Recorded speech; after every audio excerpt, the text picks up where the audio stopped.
B com part 3 और M com प्रथम semester first semester के विद्यार्थियों के लिए एक महत्वपूर्ण विषय है इनकम टैक्स। उसकी शुरुआत मैं पुनः कर रहा हूं आपको। सबसे पहले आयकर इंट्रोडक्शन, विषय प्रवेश। आयकर जो होता है सेंट्रल गवर्नमेंट द्वारा लगाया गया एक इम्पॉर्टेंट डायरेक्ट टैक्स होता है। केंद्रीय बजट जब बनता है तो आयकर से संबंधित परिवर्तन जो किए जाते हैं उनका प्रभाव न केवल एक साधारण नागरिक पर बल्कि share market, capital investment, bank deposit, life insurance इत्यादि सभी को प्रभावित करता है। गवर्नमेंट की फाइनेंस पॉलिसी से इसका गहरा संबंध होता है। जहाँ तक आयकर का संबंध है, यह आय पर लगने वाला एक वार्षिक कर है। प्रत्येक वर्ष भर में कमाई गई कर योग्य आय पर आयकर लगाया जाता है। यदि कर योग्य आय एक न्यूनतम कर योग्य सीमा 2,50,000 रुपये से आपकी कम होती है। एक महत्वपूर्ण topic, basis of charging of income tax. आयकर लगाने का आधार क्या हो?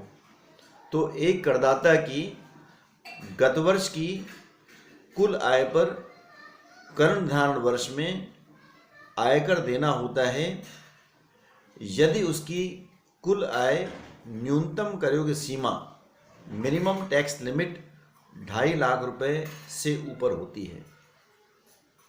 व्यक्ति की कुल आय की गणना उसके निवास स्थान के आधार पर 5 शीर्षकों में there are 5 heads of income 5 शीर्षकों में विभाजित करके की जाती है। ये 5 शीर्षकों के नाम निम्न प्रकार से हैं। सबसे पहला आता है वेतन से आय, इनकम फ्रॉम सैलरी। मकान संपत्ति से आय, इनकम फ्रॉम हाउस प्रॉपर्टी। व्यापार पेशे के लाभ। नंबर 3 इनकम फ्रॉम बिजनेस और प्रोफेशन।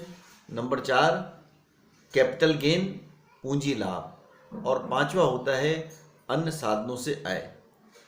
अब इसमें अलग अलग प्रकार की इनकम आपका टैक्सेबल होती है। यथास्थान आगे के शीर्षकों में इसके अंतर्गत पढ़ेंगे। अब आयकर लगाने की प्रोसीजर क्या होगी, आयकर लगाने की विधि क्या होगी, प्रोसीजर ऑफ इनकम टैक्स।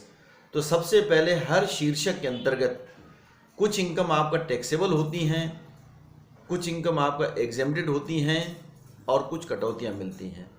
तो सर्वप्रथम प्रत्येक शीर्षक के अंतर्गत जो टैक्सेबल इनकम है उनको हम प्लस कर देंगे, एग्जेम्प्टेड इनकम को हम छोड़ देंगे और जो डिडक्शन मिला करती है उसको हम माइनस कर देंगे। तो उस शीर्षक की हमारी कर योग्य आय निकल आएगी। अब सभी शीर्षकों की कर योग्य आय को जब हम टोटल कर देते हैं तो वह कहलाती है सकल कुल आय, ग्रास टोटल इनकम। और ग्रास टोटल इनकम में से 80C से लेकर 80U तक की एक अलग से आपका चैप्टर है, उन कटौतियों को हम घटा देते हैं तो हमारी कुल आय इसके अंतर्गत ज्ञात होती है।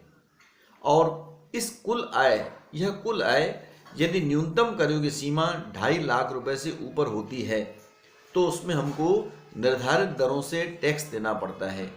पूरे चैप्टर का PDF फाइल भी मैंने आप लोगों को सेंड किया हुआ है, पहले उसको निकाल कर सामने रखें या इनकम टैक्स की किताब को सामने रखकर उसको समझने का इसके अंतर्गत प्रयास करें। अब जहाँ तक टैक्स रेट का संबंध है तो कर की दरें प्रत्येक वर्ष जब आपका सेंट्रल गवर्नमेंट बजट प्रस्तुत करती है तो एक फाइनेंस बिल आपको प्रस्तुत किया जाता है। अभी हम जितने भी क्वेश्चंस पढ़ेंगे आगे, फाइनेंस बिल 2019 वित्त अधिनियम 2019 के प्रावधान पढ़ेंगे जो कि गत वर्ष 2019-20 के लिए और असेसमेंट ईयर 2020-21 के लिए आपको लागू होते हैं। अब यहाँ पर 3 कैटेगरीज बनाई गई हैं। यदि एक वरिष्ठ नागरिक है 60 वर्ष से अधिक और 80 वर्ष से कम, ऐसे व्यक्ति की टोटल इनकम यदि 3 लाख रुपए तक है तो कर मुक्त मानी जाएगी। 3 लाख के पश्चात अगले 2 लाख तक यानी टोटल 5 लाख तक उसको 5% की दर से टैक्स देना पड़ता है। 3 को छोड़कर अगले 2 लाख पर, उसके अगले 5 लाख पर 20% दर से टैक्स देना पड़ता है और उसके अगले 5 लाख पर यानी जब आपका 10 लाख से हम ऊपर हो जाएंगे तो आपका 30% दर से टैक्स देना पड़ेगा शेष आय पर। फिर से ध्यान देंगे, पहले 3 लाख पर कुछ नहीं, अगले 2 लाख पर 5%, अगले 5 लाख का 20%, और जो शेष इनकम रहेगी उसमें 30% दर से मुझे टैक्स देना पड़ता है। अब एक होता है अति वरिष्ठ नागरिक, resident in India more than 80 years, 80 वर्ष से अधिक उम्र का व्यक्ति यदि अपनी आय कमाता है, यदि टोटल इनकम 5 लाख रुपए तक है तो कर मुक्त मानी जाएगी, और अगले 5 लाख पर यानी टोटल 10 लाख तक उसको 20% लगेगा, और बैलेंस पर उसको 30% दर से टैक्स इसके अंतर्गत पे करना पड़ेगा। और एक सामान्य इंडिविजुअल जो रहता है 60 वर्ष से कम उम्र का व्यक्ति, इसको हम अन्य व्यक्ति या HUF कहेंगे, उनको प्रथम 2.5 लाख रुपए पर कोई टैक्स नहीं देना पड़ता है, अगले 2.5 लाख का देना पड़ेगा 5%, अगले 5 लाख का देना पड़ेगा 20%, और जो 10 लाख से ऊपर जितनी भी इनकम आएगी 30% दर से टैक्स देना पड़ेगा। ये आपका प्रगतिशील कर की दरें कहलाती हैं।